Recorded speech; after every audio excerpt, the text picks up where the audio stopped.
진격이 거인은 수많은 거인들이 있으며 그중 짧은 등장으로도 엄청난 임팩트를 남긴 거인들도 존재하는데요.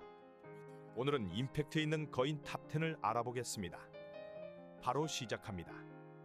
먼저 12 얼굴 뜯는 자해 거인입니다. 한지가 생포하려 한 자해 거인은 리바이에게 결국 되져버리는 신세가 되었는데요. 이 거인은 죽기 전 자신이 보관해둔 조사병단 일제랑 그너의 시체 쪽으로 조사병단을 데리고 오는 모습을 보였습니다.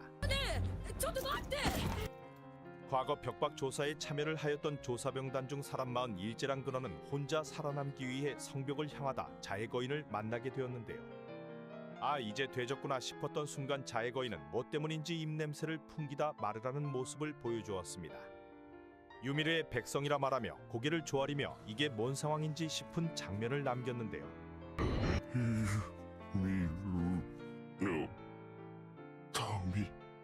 하지만 일제랑 그너가 너무하는 놈이냐, 왜 우리를 처먹으려 하냐 물어보자 정신적으로 충격이 온 것인지 얼굴을 자해하며 큰 임팩트를 남겨주었습니다.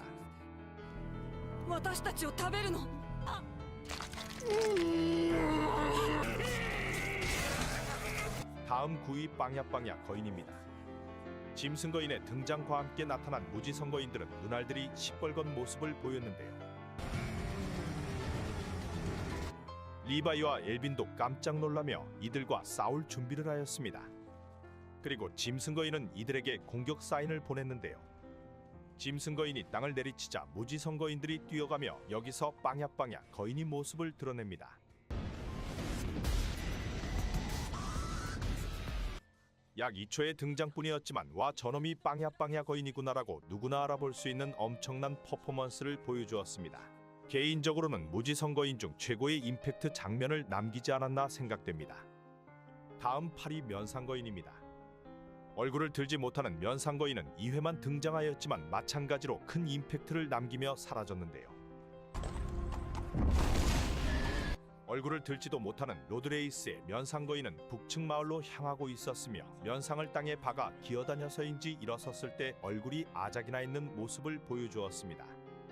대포도 전혀 먹히지 않았으나 스스로 얼굴을 갈아버려 주댕이에 폭탄을 쑤셔넣자 혼자 폭발하게 되었는데요.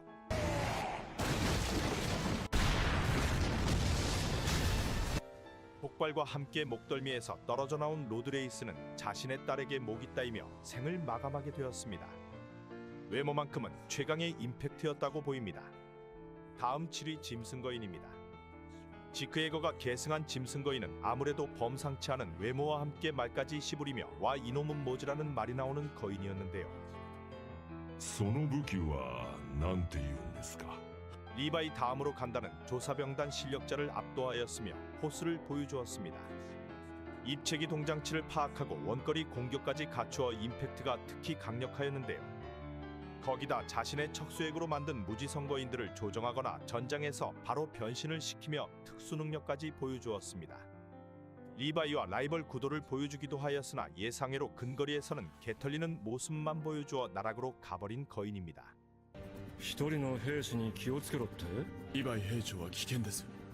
다음 6위 초롱이 거인입니다.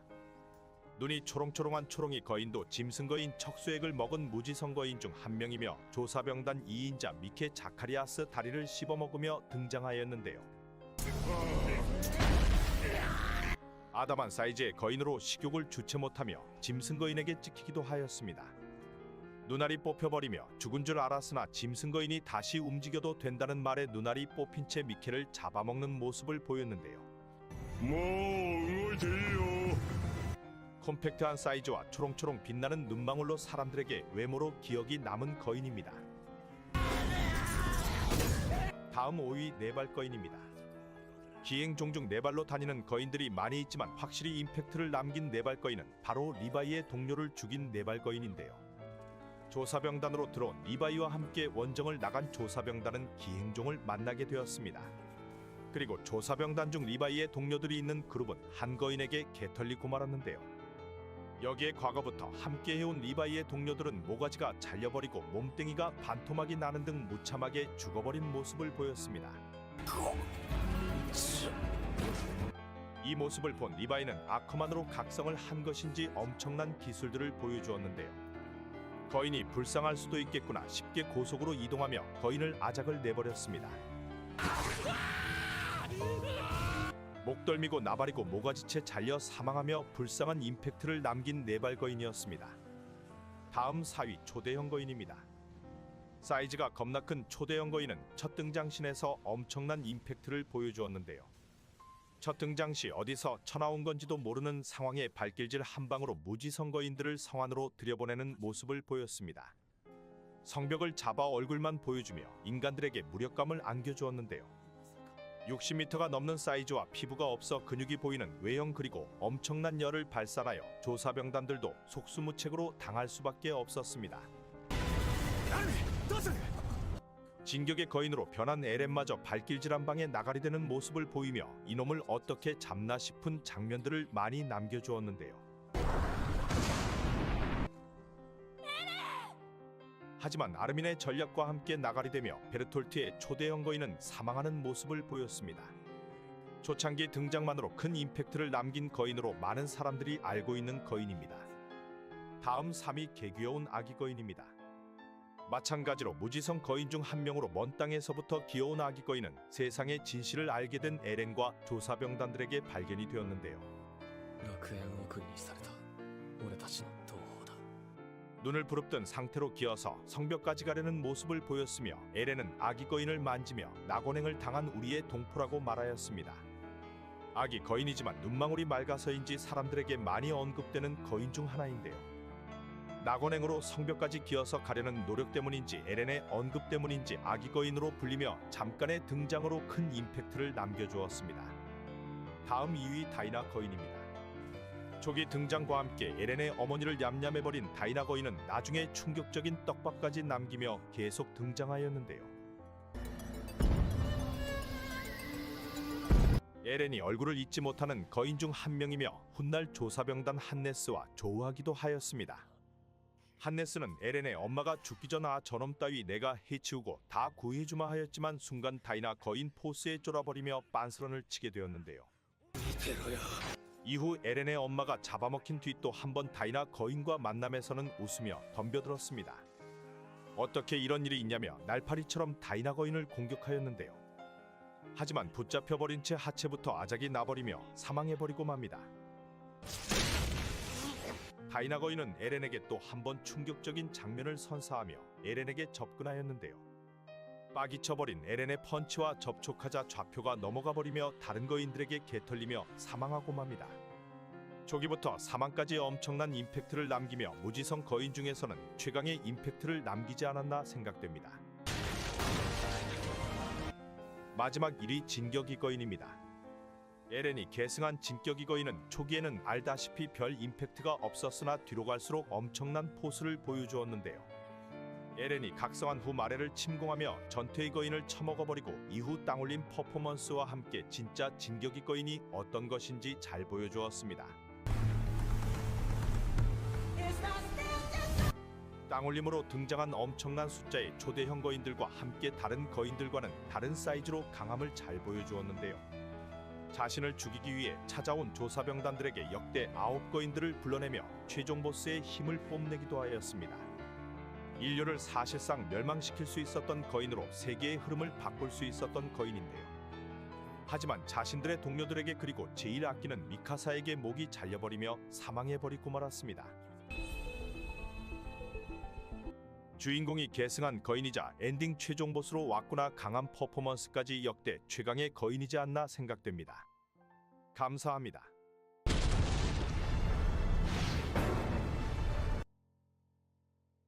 진격의 거인에서는 엄청난 수의 거인들이 있으며 여러 왁구를 보여주는 거인들은 외모뿐 아니라 몸매까지 가지각색으로 특징을 가지고 있는데요. 오늘은 진격의 거인의 거인들 몸매 순위를 알아보겠습니다. 바로 시작합니다. 먼저 팔이 응애응애 아기 거인입니다.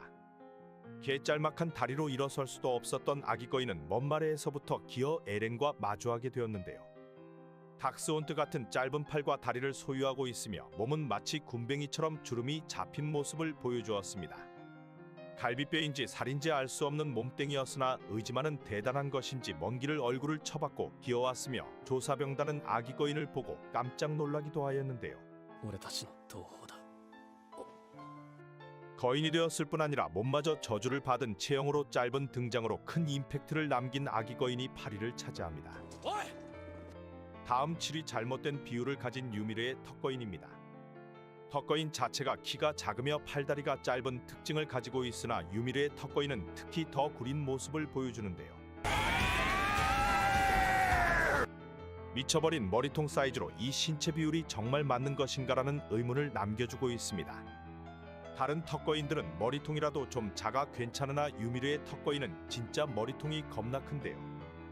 나름 장근육들을 갖추고 있으나 여자 거인인 것인지 남자 거인인 것인지 구분이 되지도 않으며 뭔가 상당히 거부감이 생기는 몸매 비율을 갖추고 있다고 생각됩니다. 계승자도 호감은 아니라 더 안타깝네요. 다음 6위 나름 괜찮은 자해 거인입니다. 리바이와 한지를 유인하여 어디론가 데려갔던 이 거인은 바로 자해 거인인데요. 자해 거인도 큰 사이즈의 거인은 아니나 유미르의 턱거인보다는 훨씬 나은 비율을 보여줍니다. 자해 거인은 과거 조사병단이 전멸에 가까운 공격을 받았을 때 일제랑 근어와 함께 등장하였는데요. 홀로 남은 일제랑 근어를 조져버리며 피규어를 모은 듯 시체를 전시한 자해 거인은 자신의 전시품 앞으로 이들을 안내하였습니다.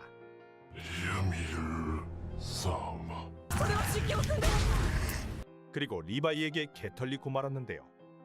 당시 거인들 중에서는 나름 근육질의 몸을 가지고 있으나 상체에 비해 하체는 매우 빈약한 모습을 보여주고 있었습니다. 상체와 하체 비율이 5대5인 모습을 보이며 나름 괜찮은 몸에 비해 비율은 많이 아쉬웠는데요. 머리통 사이즈와 하체만 좀 더 사이즈가 좋았다면 더 높은 순위를 유지하였을 거로 보여집니다. 충격과 공포를 보여주었던 자해 거인이 6위를 차지합니다. 다음 5위 중년의 관리를 보여준 프리다레이스의 거인입니다. 계승자 자체가 훌륭한 왁구를 가지고 있었으나 거인으로 변하자 급중년으로 변해버린 프리다의 거인은 엄청난 사이즈의 가슴과 균형 잡힌 몸매를 보여주었는데요. 꾸준한 관리를 한 것인지 엄청난 복근은 물론 팔 근육과 비율을 보여주었습니다. 여성 거인들 중에서는 상타치 왁구를 보여주었고 사실상 애니의 여성형 거인이 없었다면 여자 거인들 중에서는 1위를 차지할 수도 있었을 거라 보여지는데요. 하지만 짧은 등장과 계승자와 다른 금 노안 페이스로 인해 여성형 거인에게 밀렸다고 보여집니다. 다음 4위 나름 괜찮은 초대형 거인입니다. 엄청난 사이즈와 함께 등장한 초대형 거인은 나름 몸뚱이도 근육질의 균형 잡힌 모습을 보여주는데요. 베르톨트나 아르민 그리고 성벽 거인들까지 어깨 넓이를 보면 뭐 박태환이고 나발이고 다 씹어먹을 사이즈를 보여줍니다. 거기에 얼굴을 소두이며 엄청난 키와 다리까지 길어 무지막지한 피지컬을 보여주고 있습니다. 타고난 신체 비율과 능력은 사실상 최고라 볼 수 있으나 너무 큰 게 단점이라 보여집니다. 그래서인지 걸어가다 혼자 자빠지는 모습도 보여주고 있습니다. 3위 밸런스 좋은 진격이 거인입니다.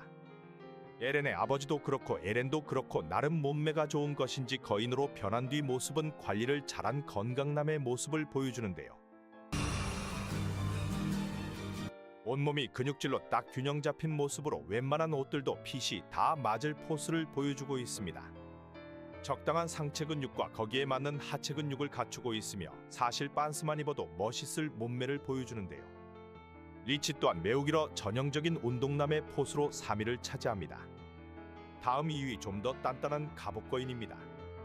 진격의 거인과 마찬가지로 신체 밸런스가 좋으나 좀 더 근육질의 강함을 보여주는 갑옷거인은 엄청난 근선 명도를 보여주고 있는데요. 진격이 거인의 상위 버전이라 볼 수 있으며 어깨 근육부터 전체적으로 흠잡을 데 없는 근육들을 보여주고 있습니다. 실제 진격이 거인과 싸움에서는 확실히 근질이 다른 모습을 보여주었으며 이는 계승자인 라이너의 영향도 있을 거로 보여지는데요. 남성들에게는 딱 이상적인 몸매로 운동남 포스를 보여주며 2위를 차지합니다. 마지막 1위 호불호 없는 여성형 거인입니다.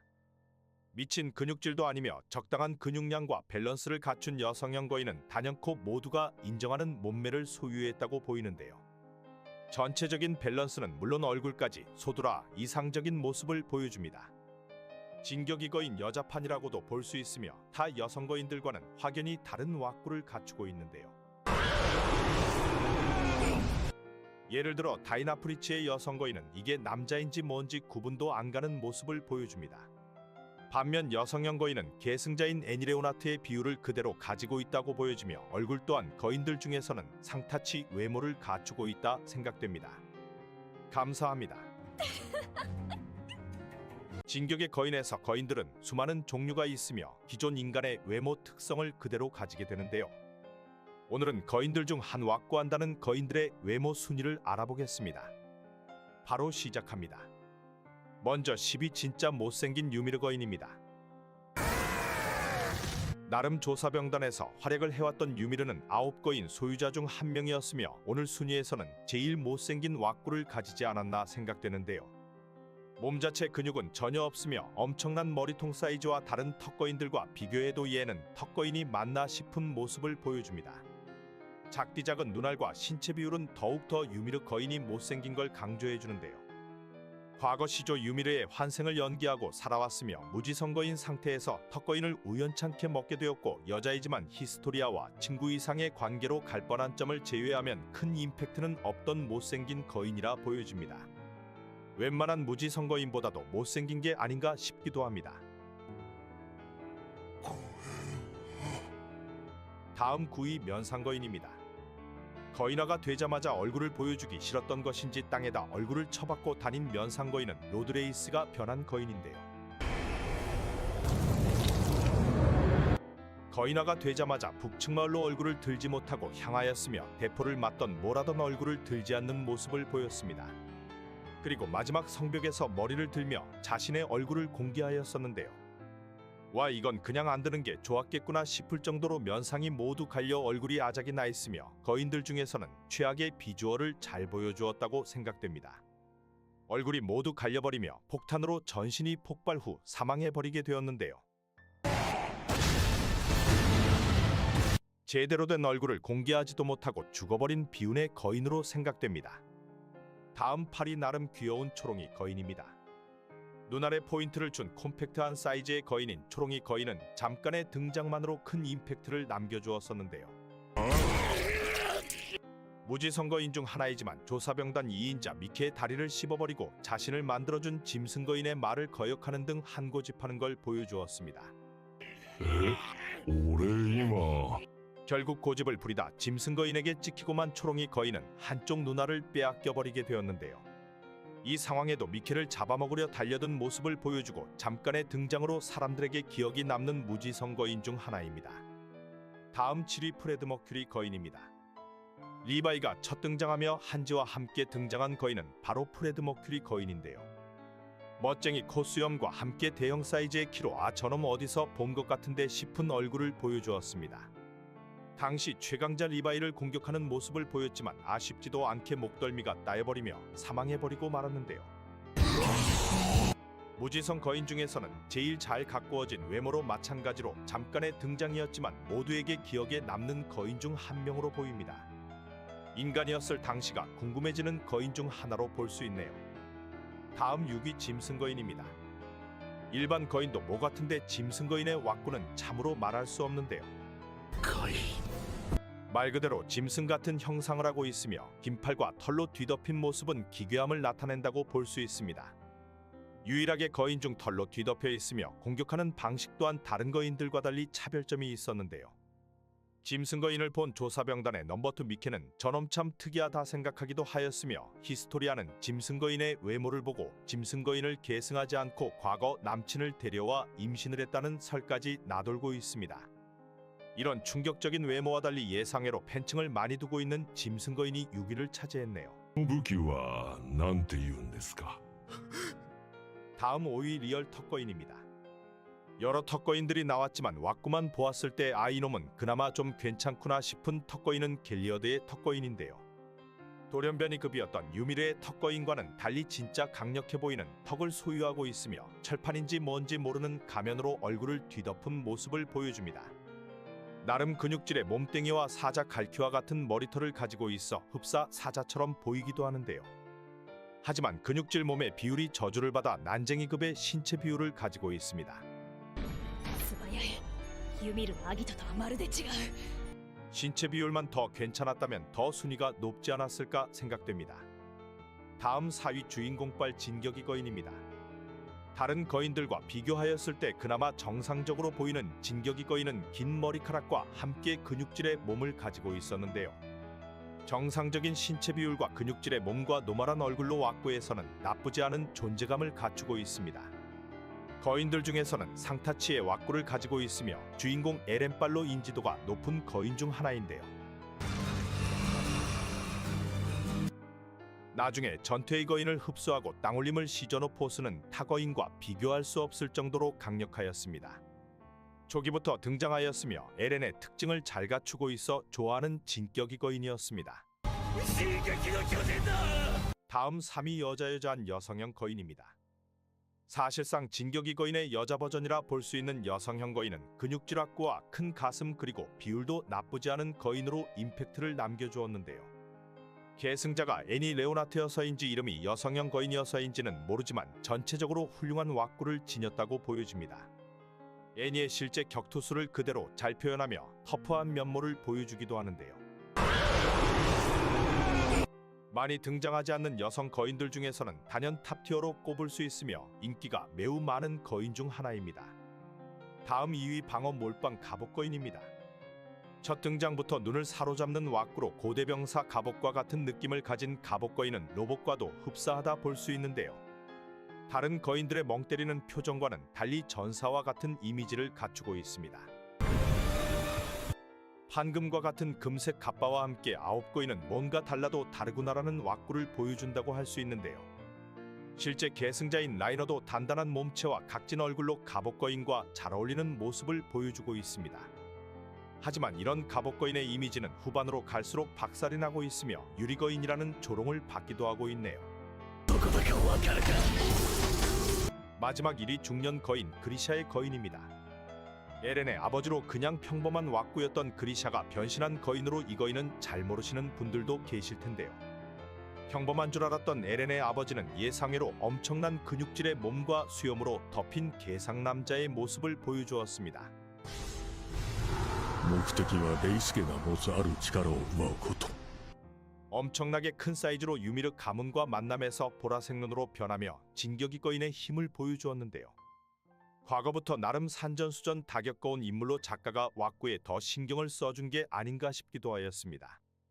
예거 패밀리들의 거인들은 다 귀가 뾰족한 것이 특징인지 그리샤의 거인도 귀가 뾰족한 모습을 보이며 시조의 거인과 어린아이들을 밟아버린 뒤 절망하는 모습을 보였는데요.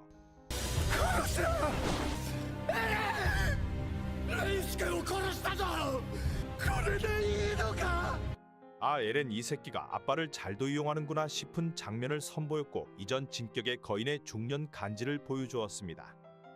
감사합니다. 먼저 16위와는 누군데 싶은 만몬입니다. 진격의 거인 외전에서 등장하였으며 인류가 최초로 세운 방벽을 뚫고 들어온 거인은 바로 만몬인데요. 당시 조사병단이 싸우기는커녕 대비가 전혀 없던 인간들을 신나게 잡아먹으며 엄청난 괴력을 보여준 거인입니다. 이름 자체가 탐욕의 악마인 만몬에서 따왔으며 닥치는 대로 인간을 먹어버리고 5,000명이 넘는 사상자를 발생시켰다고 하는데요.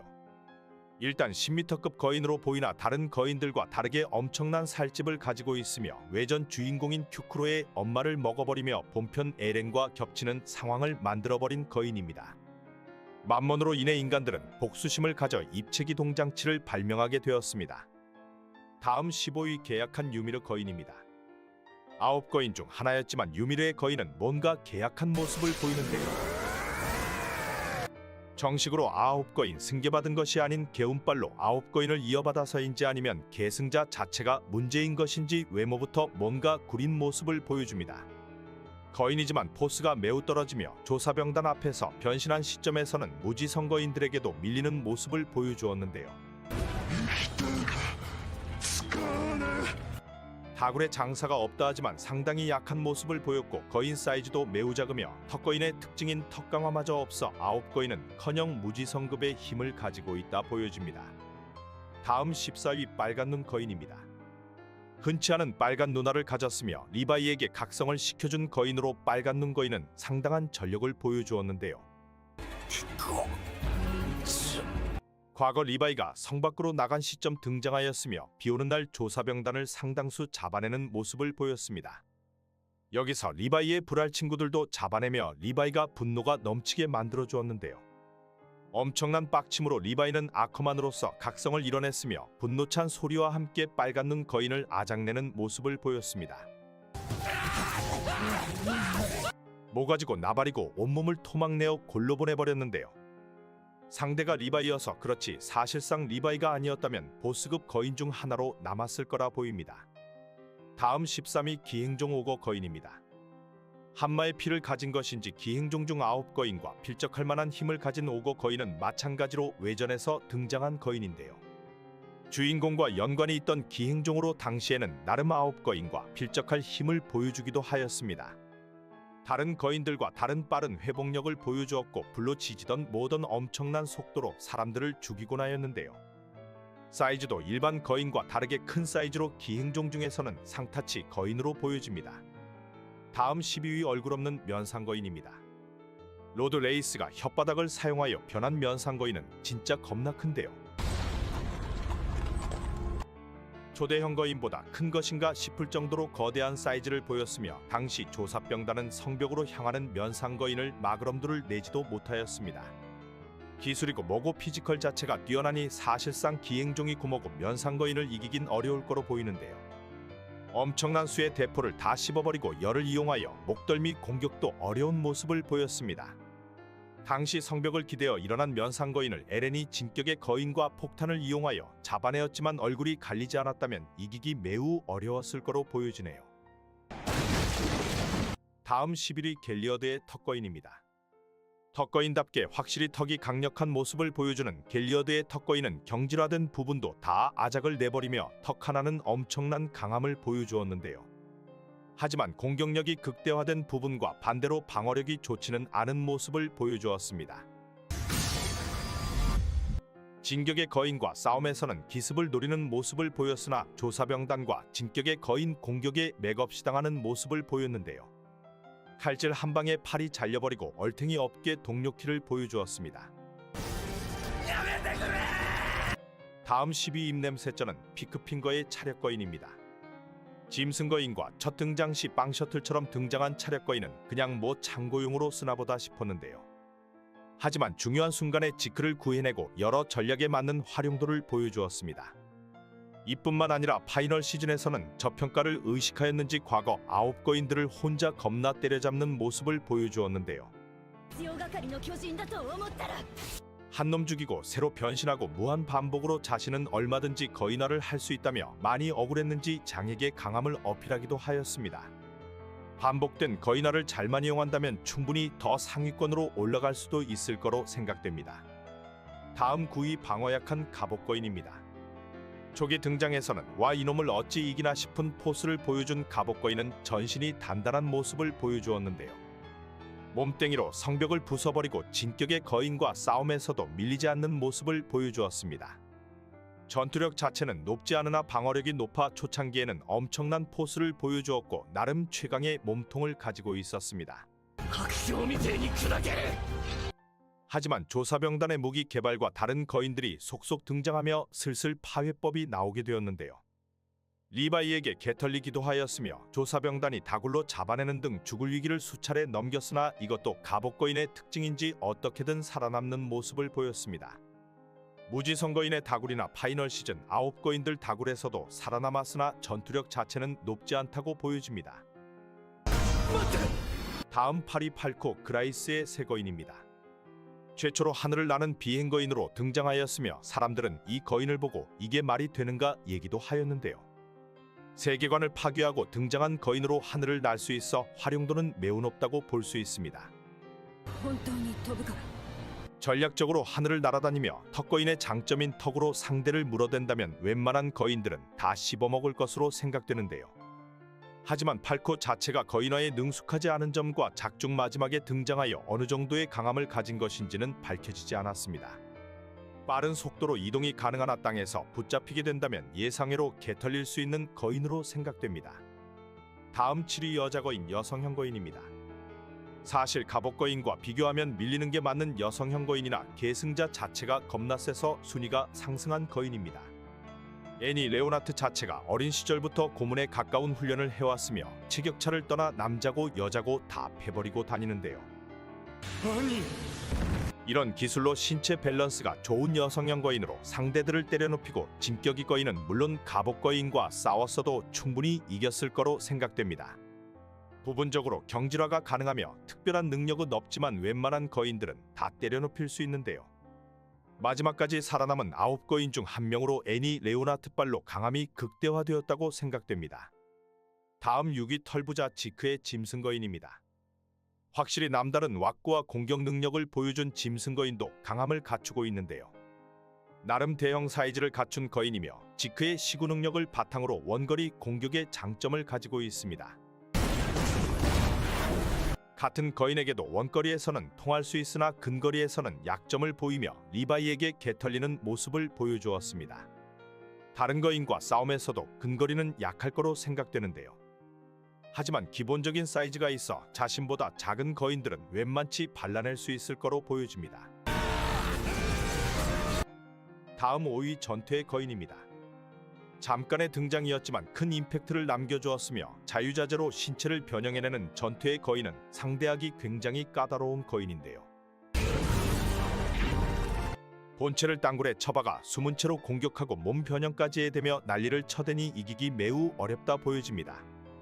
본체가 어디 있는지 확인을 했다고 하더라도 턱거인과 같이 경질화를 박살낼 수 있는 게 아니면 본체를 아작낼 수도 없는데요. 진격의 거인은 턱거인을 이용하여 전투의 거인을 흡수하는 모습을 보였지만 1대1 상황이었다면 이기기는 어렵지 않았을까 생각됩니다.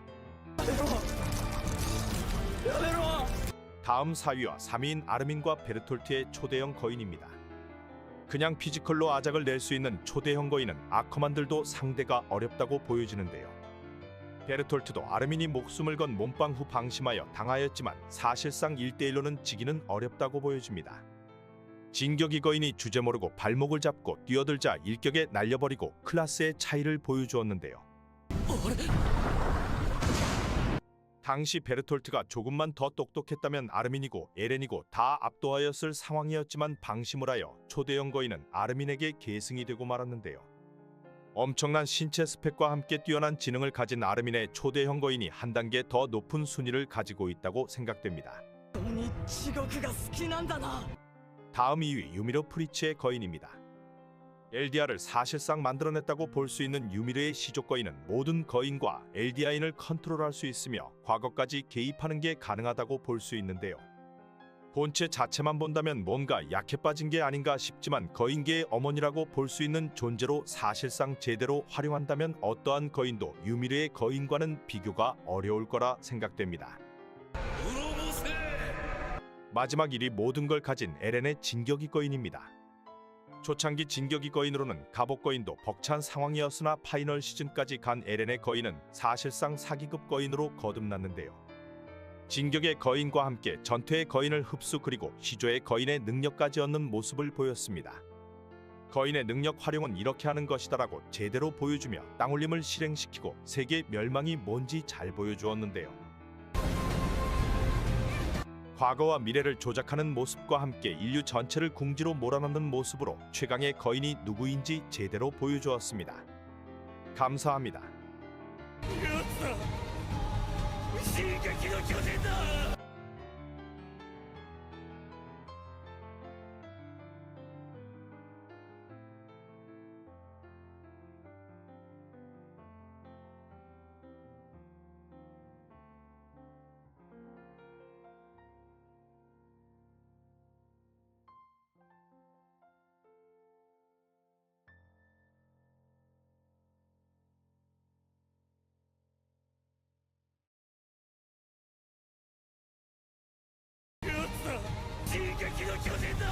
아홉 거인은 일반 무지성 거인과는 다른 차별성을 가지고 있으며 거인의 신체 중심부, 목덜미 속에 계승자의 인간 몸이 위치하게 되는데요. 이는 근육과 심줄로 연결되어 있고 이들은 모두 유미르의 저주라는 제한 아래 존재를 하고 있습니다. ユミルの血を絶やしてはならぬ。骨を孫に食わせよ。 오늘은 진격이 거인 대표 거인들인 9거인에 대한 비밀을 알아보겠습니다. 바로 시작합니다. 1. 짐승 거인. 짐승 거인은 9거인 중에서도 가장 외형적으로 특이한 모습을 가진 거인으로 계승자의 성향이나 유전적 특성에 따라 다양한 동물의 형상으로 변형되는 특징을 가지고 있는데요. 何やってんだ俺。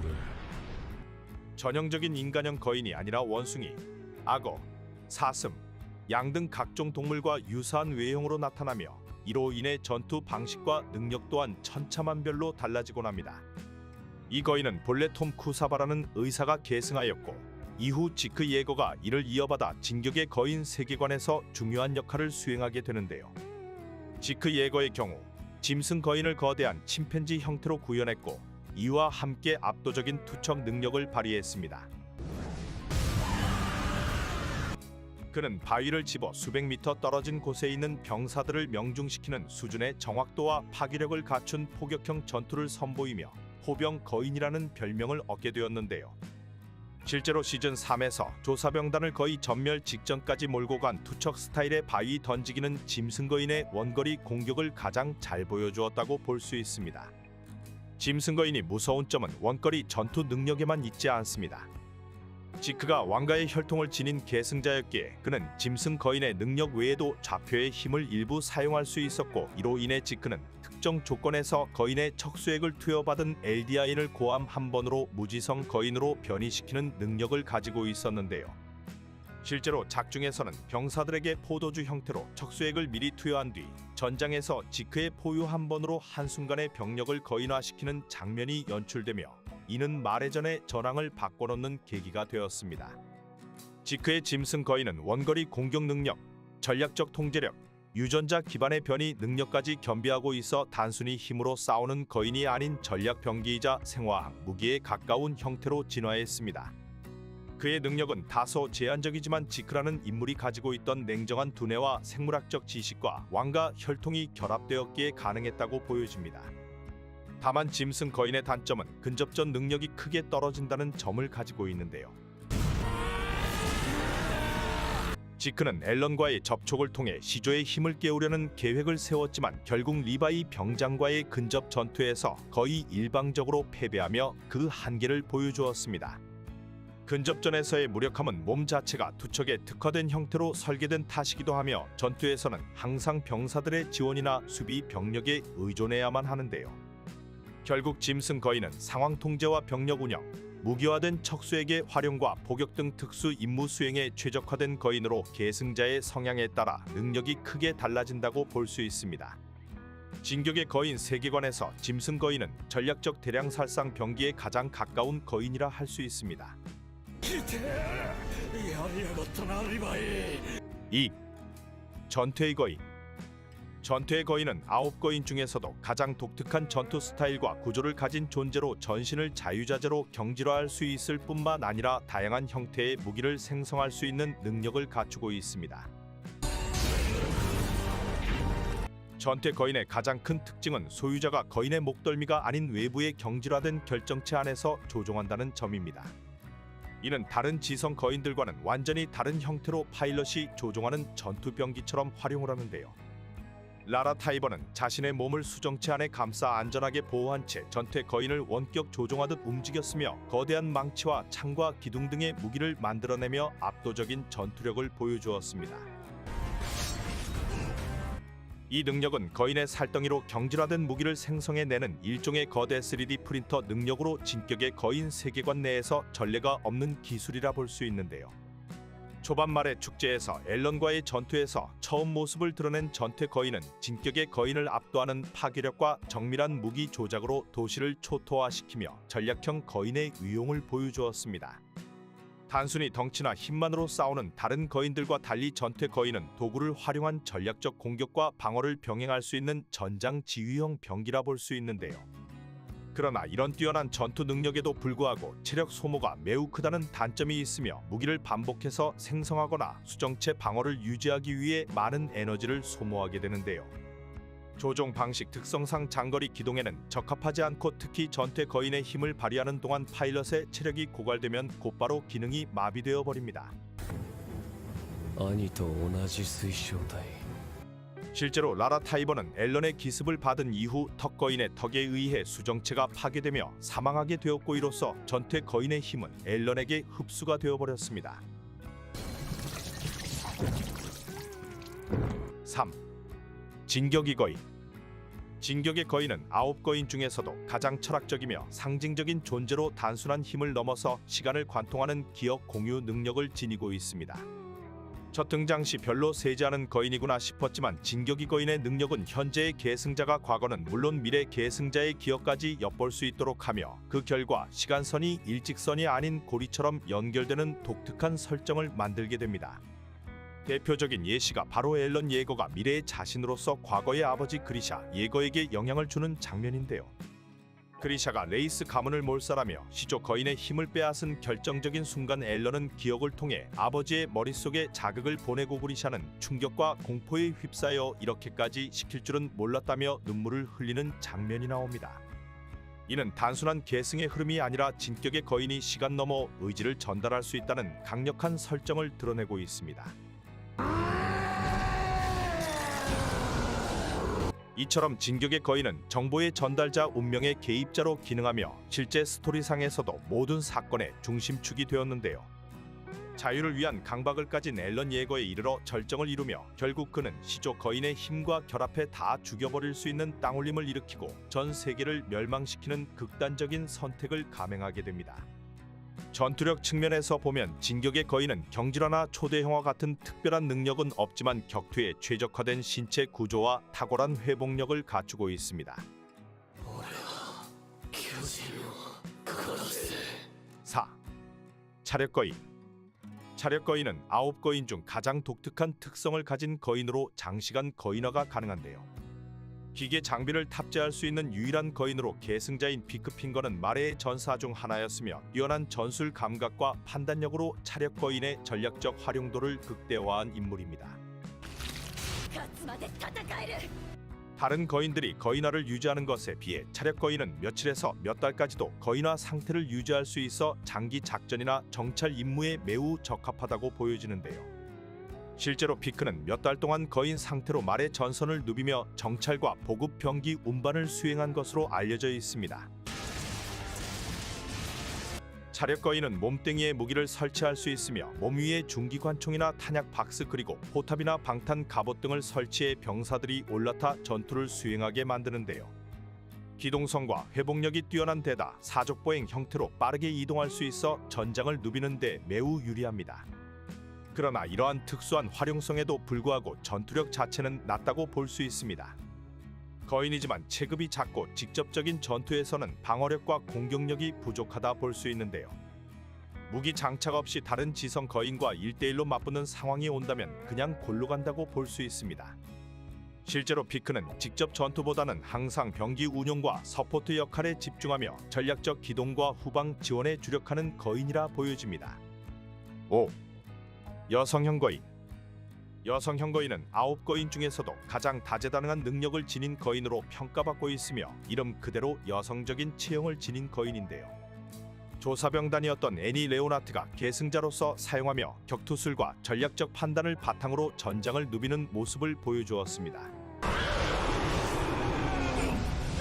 특히 애니는 조사병단 훈련소 시절 미카사와 나란히 상위권에 올랐던 격투 실력자였으며 이러한 신체적 기술이 거인화 후에도 그대로 반영되어 미친 듯한 강함을 보여주었는데요. 다른 거인들과 달리 단순한 힘싸움이 아닌 격투 기반 전투가 가능한 거인으로 여성형 거인의 대표적 특징 중 하나는 부분 경질화 능력으로 볼 수 있습니다. 애니는 팔이나 다리의 특정 부위를 경질화하여 주먹이나 발차기 등 공격에 활용하며 조사병단을 상대로 손날 형태로 경질화된 손을 휘둘러 단숨에 여러 병사를 베어내는 장면도 보여주었는데요. 또한 기동성과 지구력도 뛰어나 빠르게 이동하면서 유연한 전투가 가능하며 실제로 숲속에서 리바이 분대의 포위망을 뚫고 탈출할 정도의 민첩함을 보여주었습니다. 여성형 거인은 또한 울음소리를 통해 무지성 거인을 불러 모을 수 있는 특수한 능력도 지니고 있어 위기 시 이를 방패 삼아 빤스런을 하거나 상황을 역전시키는 전략적 수단도 갖추고 있습니다. 이러한 면에서 애니는 단순히 강한 거인이 아닌 상황에 따라 유연하게 대응하는 올라운드형 전사로서의 진면목을 보여주고 있으며, 애니는 월로즈 붕괴의 위기 직전 정체가 드러나자 스스로를 결정체로 감싸고 장기간 동면하는 생존형 경질화까지 보여주었습니다. 6. 갑옷거인. 라이너의 갑옷거인은 전신 경질화 능력이 특징인데요. 이 외피는 조사병단의 입체기동 장비 칼날은 물론 초기의 대포조차 통하지 않을 정도로 단단하고 초반에는 거의 무적에 가까운 존재로 그려지기도 하였습니다. 1対1なら俺は勝てる 실제로 월마리아의 대문을 몸통 박치기로 박살낸 장면은 갑옷거인의 위력을 단적으로 보여주는 상징적인 장면이라 볼 수 있는데요. 하지만 이러한 강력한 방어력에도 불구하고 경질화는 특정 부위에 집중되면 쉽게 깨질 수 있는 단점이 있습니다. 진격의 거인 앨런과 싸울 때 라이너는 무릎 관절이나 팔꿈치 등 움직임이 필요한 부위의 갑옷을 해제하거나 얇게 유지하는 순간 이로 인해 미카사의 공격에 치명상을 입는 장면도 연출되기도 하였는데요. 또한 후반부로 갈수록 갑옷의 내구성이 점차 약화되는 모습이 보이며 이놈은 유리 거인이구나라고 불리기도 하였습니다.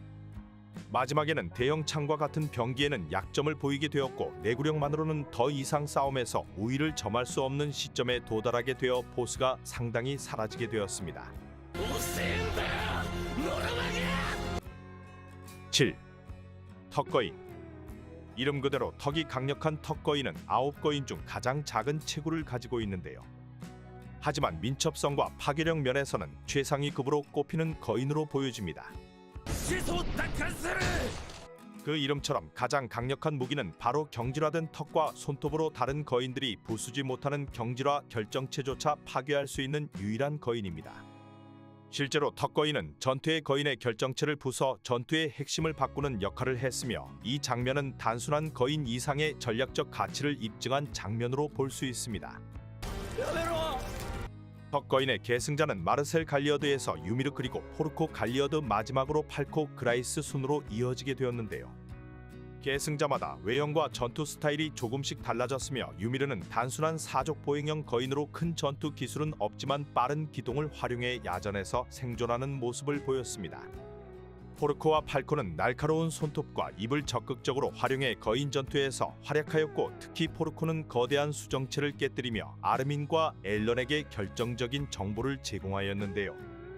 이후 팔코에게 계승되면서 거인의 형태도 새 형태인 새 모양의 거인으로 변화까지 하며, 이건 뭐 지맘대로 변하는 거인으로 보여졌습니다. 이처럼 턱거인은 작고 빠르며 예리한 공격으로 기습과 암살에 최적화된 거인이며, 보통 사족보행 형태를 유지하고 있는데요. 계승자에 따라 각기 다른 스타일로 거인이 되며, 그 잠재력은 무궁무진하다고 볼 수 있습니다. 8. 초대형 거인. 지리는 포스를 가진 초대형 거인은 9거인 중 가장 거대한 몸집을 가진 존재로 높이 약 60m에 달하는 압도적인 크기를 보여주는데요. 초대형 거인은 등장 자체만으로 공포의 상징이 되었으며, 스토리 초기 계승자는 베르톨트 후보였습니다. 초대형 거인의 가장 강력한 무기는 바로 변신 시 발생하는 폭발적인 에너지로 인한 단순한 변신이 아닌 일대 지역을 완전히 초토화시키는 폭발로 이어지는데요.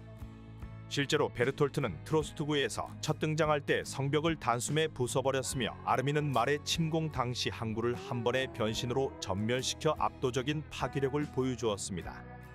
이런 대폭발과 함께 다른 무기는 전신에서 고유를 방출하는 특이한 기술인데요. 이는 접근하는 적을 자동적으로 방어하는 기능이 되며, 특히 입체기동 장치를 사용하는 인간에게는 매우 치명적이라 볼 수 있습니다. 고열은 공격뿐만 아니라 지속적으로 근육을 연소시키며 열을 발산하는 방식으로 작동되기 때문에 장시간 유지되면 사용자의 체력도 급격히 감소하는 모습을 보이는데요.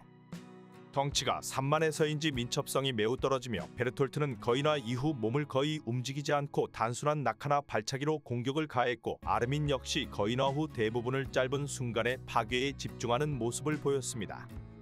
초대형 거인은 단순한 거인이 아닌 인류와 세계 사이의 균형을 무너뜨릴 수 있는 파괴의 상징으로 볼 수 있으며 진격이 거인하면 제일 먼저 떠오르는 거인이라 볼 수 있습니다. 終わった 9. 시조의 거인. 시조 거인은 9거인의 기원이자 최종 형태로 에르디아인의 신체와 정신을 자유롭게 조작하고 모든 거인을 지배할 수 있는 절대적인 권능을 지닌 존재인데요. 최초의 시조 거인은 유미르 프리츠로 그녀가 죽은 후 그 힘은 프리츠 왕가를 통해 대대로 계승되어 오게 되었습니다. 시조 거인은 현실 세계와는 다른 차원의 공간인 좌표라는 세계에 존재하며 이곳에서 엘디아인의 의식을 접속시키거나 새로운 질서를 설정할 수 있는데요. 이 좌표 세계에서 유미르는 수천 년간 거인의 육체를 만들어내었고 앨런과 지크가 좌표 공간에서 만나기도 하였습니다. 앨런 예거는 왕가 혈통을 지닌 지크와 접촉함으로써 시조 거인의 힘을 각성했고 각성 직후 자신의 이상을 실현하기 위해 거인의 군세를 이끌어 땅올림으로 전 인류를 아작내려 하였는데요. 이 과정에서 앨런의 시조 거인 형태는 약 2km에 달하는 거대한 등뼈 형태의 괴수로 변하였고 그 모습 자체가 이미 인간을 초월한 신적 존재로 표현되기도 하였습니다. 하지만 시조 거인의 능력은 오직 왕가의 혈통을 지닌 자에게만 발현되며 그렇지 않은 자는 아무리 계승하더라도 이 힘을 사용할 수 없는데요. 그래서 프리츠 왕가는 이 힘을 철저히 통제해 왔고 앨런 또한 지크와의 접촉 없이는 시조의 힘을 발현할 수 없었습니다. 시조 거인은 단순히 가장 강한 거인이 아니라 세계관 전체의 설계도이자 진격의 거인이 말하고자 했던 자유와 운명의 본질을 구현한 존재라 할 수 있습니다. 감사합니다. 駆逐してやる楽園を国にされた俺たちの同胞だ 진격의 거인에 등장하는 무수한 거인들 중에서도 가장 자주 볼 수 있는 유형은 바로 뇌가 없어 보이는 일반 무지성 거인입니다. 이들의 행동 패턴은 단순하지만 인간에게는 매우 위협적인데요. 지능이 좀 부족하더라도 노 밖으로 몰려올 경우 엄청난 압박을 가합니다. 오늘은 무지성 거인의 종류와 특징을 한번 알아보겠습니다. 바로 시작합니다. 먼저 일반 무지성 거인입니다. 일반 무지성 거인은 공격 방식이 매우 원초적이며 일단 먹고 보는 게 특징인데요. 사람을 손으로 움켜잡고 그대로 입에 넣어 씹어 먹거나 통째로 삼키는 방식이 대부분입니다. 신체 부위가 기형적으로 크게 발달된 경우가 많으며 그 외모는 매우 괴이하고 공포스럽기까지 하는데요. 개쪽개고 있는 거인도 있는 반면 어떤 거인은 팔이 비정상적으로 길거나 다리가 짧아 걷는 모습을 보면 뭐지 이 새끼는 이라는 생각을 들게 만들기도 합니다. 이런 노빠꾸 무지성 거인은 보통 말의 제국에서 만들어지는데요. 말에는 엘디아인의 척수액을 변형시켜 그들을 무지성 거인으로 만드는 주사제를 보유하고 있으며 이를 통해 엘디아인을 형벌로써 거인으로 변환시키거나 전쟁 무기로 활용하고 있습니다. 이들을 이용해 조사병단 코니의 고향 마을인 라가코 마을이 완전히 사라지기도 하였으며 주민들이 무지성 거인으로 변하는 모습도 보여주었는데요. 이 마을의 모든 주민들이 지크의 포효에 의해 한순간에 거인으로 변했고 코니의 어머니는 움직이지 못하는 상태로 마을 중심에 누워있는 거인으로 등장하였습니다. 무지성 거인은 지성 거인과 달리 인간의 기억이나 감정을 거의 가지고 있지 않으며 단순히 먹는 행위 자체에 집중하는데요.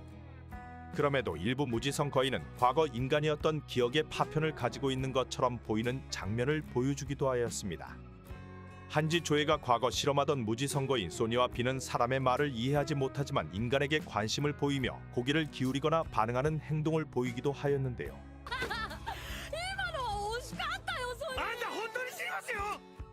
이런 장면은 무지성 거인이 단순한 괴물로 보이지만 과거 인간이었던 것을 나타내기도 합니다. 무지성 거인을 완전히 제거하려면 반드시 목덜미 깊숙한 곳을 절단해야 하며 이 부위는 지성 거인의 경우와 마찬가지로 유일한 약점으로 볼 수 있습니다. 일반 무지성 거인은 거지같이 생긴 본능에 충실한 거인이구나라고 생각할 게 아니라 체제에 의해 도구로 쓰인 슬픈 존재라 생각됩니다. 다음 기형적인 이형 거인입니다. 무지성 거인들 중에서도 유독 저 새낀 뭐지라는 말이 나오는 눈에 띄는 존재들이 있는데요.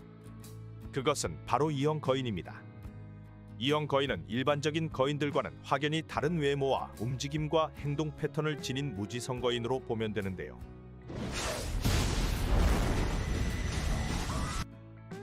이형 거인은 명확한 기준이 있는 분류는 아니지만 누가 봐도 저놈은 뭔가 다르다 싶은 특징을 가지고 있습니다. 이형 거인의 가장 큰 특징은 외형적 기형이며 예를 들어 팔이 비정상적으로 길거나 어떤 거인은 두 다리가 아예 퇴화해 네 발로 걷기도 하는데요. 심지어 얼굴이 완전히 뒤틀려 있거나 눈이 한쪽에만 몰려 있는 등 보기만 해도 짜증나는 왁구를 보여주기도 합니다.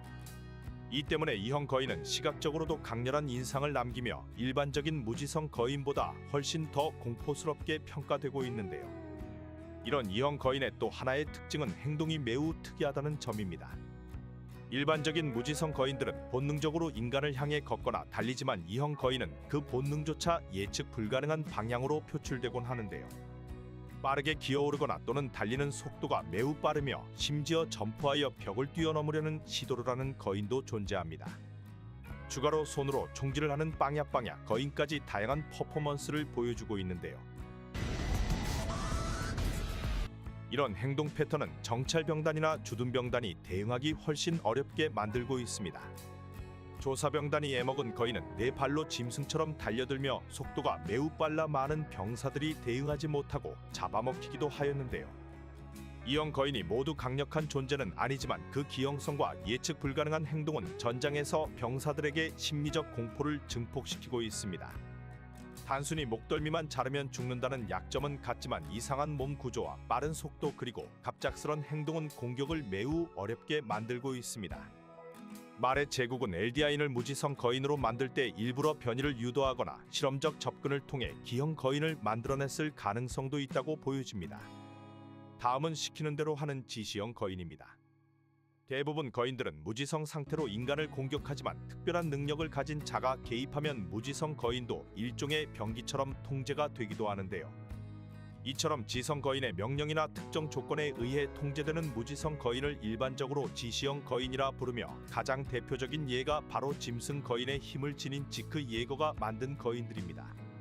지시형 거인은 딱 보면 무지성 거인이구나 싶지만 일정한 명령에 반응을 하는데요. 본래 무지성 거인은 인간을 무조건적으로 공격하는 본능적인 존재이지만 지시형 거인은 특정 상황에서 공격 대상이나 행동 방식을 바꾸는 등의 명령 반응성을 보입니다. 지크의 경우 자신의 척수액이 몸에 들어간 엘디아인을 대상으로 포효하면 즉시 무지성 거인으로 변이시킬 수 있으며 이후에는 마음대로 부려먹는 모습을 보였는데요. 대표적인 장면은 라코코 요새 전투로 당시 파라디 섬 병사들이 포도주에 들어간 지크의 척수액을 마신 상태였으며 지크가 포효하자마자 병사들은 고통스러운 비명을 지르며 순식간에 거인으로 변신하였습니다. 지시형 거인은 통제가 가능한 만큼 전략적으로 사용이 매우 좋으며 평소에는 인간의 형태로 있다가 급신호를 주면 대량의 전투 병기로 변모하기 때문에 잠재적인 거인 병력을 어디에나 심어둘 수 있다고 볼 수 있는데요. 포도주 사건처럼 음식이나 음료의 척수액을 섞는 방식은 매우 교묘하고도 위험한 전략이었습니다. 거인화된 병사들은 기존의 무지성 거인과는 달리 최소한의 명령에 반응하기 때문에 전장에서 집중 타격을 하기도 합니다. 또 지시형 거인은 하늘에서 비처럼 뿌리며 활용되기도 하며 성벽처럼 쌓아두기도 하는데요. 지크가 돌을 투척하는 포지션에서 거인들을 배치하며 조사병단을 거의 전멸하게 만들기도 하였습니다. 다음은 있는지도 몰랐던 벽속 거인입니다. 진격의 거인의 세계관을 뒤흔든 가장 충격적인 설정 중 하나는 바로 성벽 속에 거인이 있다는 사실이었는데요. 처음에는 단순한 성벽이라 여겼던 말이야. 로제, 신화의 3중 성벽이 사실은 겁나 많은 무지성 거인들이 밀착된 채 만들어진 구조물이라는 사실이 밝혀지게 되었습니다. 이들은 벽거인이라 불리며 언제든 세계를 멸망시킬 수 있는 병기로 잠들어 있었는데요.